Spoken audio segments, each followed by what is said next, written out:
What to choose, bonds or stocks? Who is a value investor? What is special about small markets? What does bull trend mean? How to choose securities?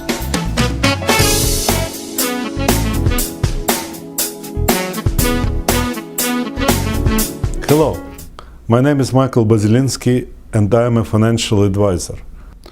Today we're going to talk about my approach to investing.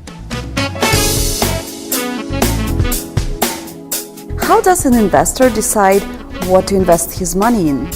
When I meet with a client, we start from discussing, in my judgment, the most important decision, the asset mix among three asset classes: stocks, bonds, and money market instruments. When this is established, we start selecting individual investments. How do you make such an important decision? What helps you? Making decisions is one of the most important aspects in our business.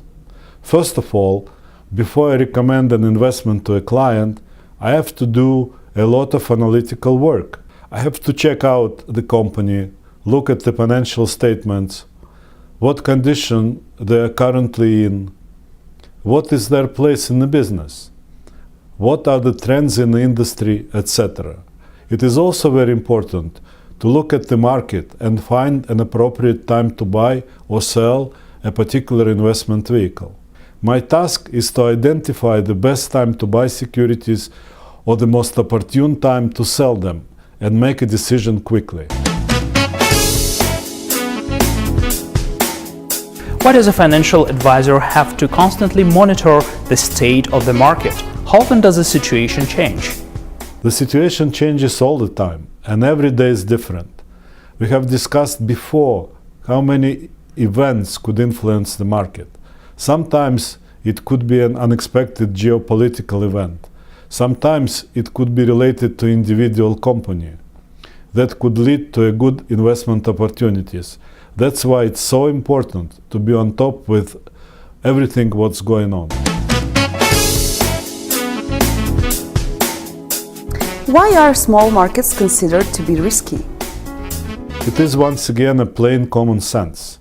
When times are good, investors seek higher returns at smaller size emerging markets where underlying economies grow at faster pace than major industrial countries.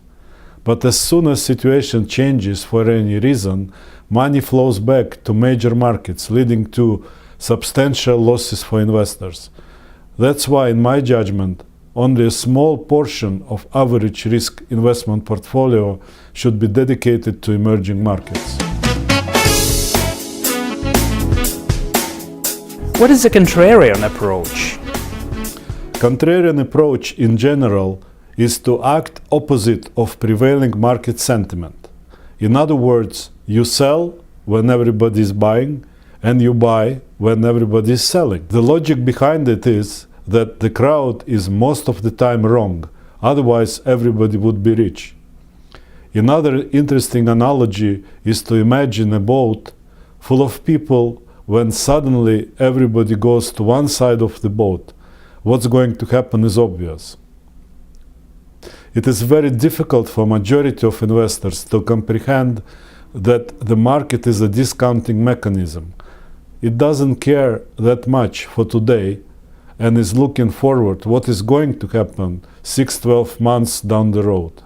As I've mentioned before, the example of shares of BCE losing 15-20% of market price only because of a rumor of large US competitor coming to Canada was a perfect contrarian buying point, and selling it when the shares reached previous highs was a perfect contrarian selling point. I hope that this information is helpful to you.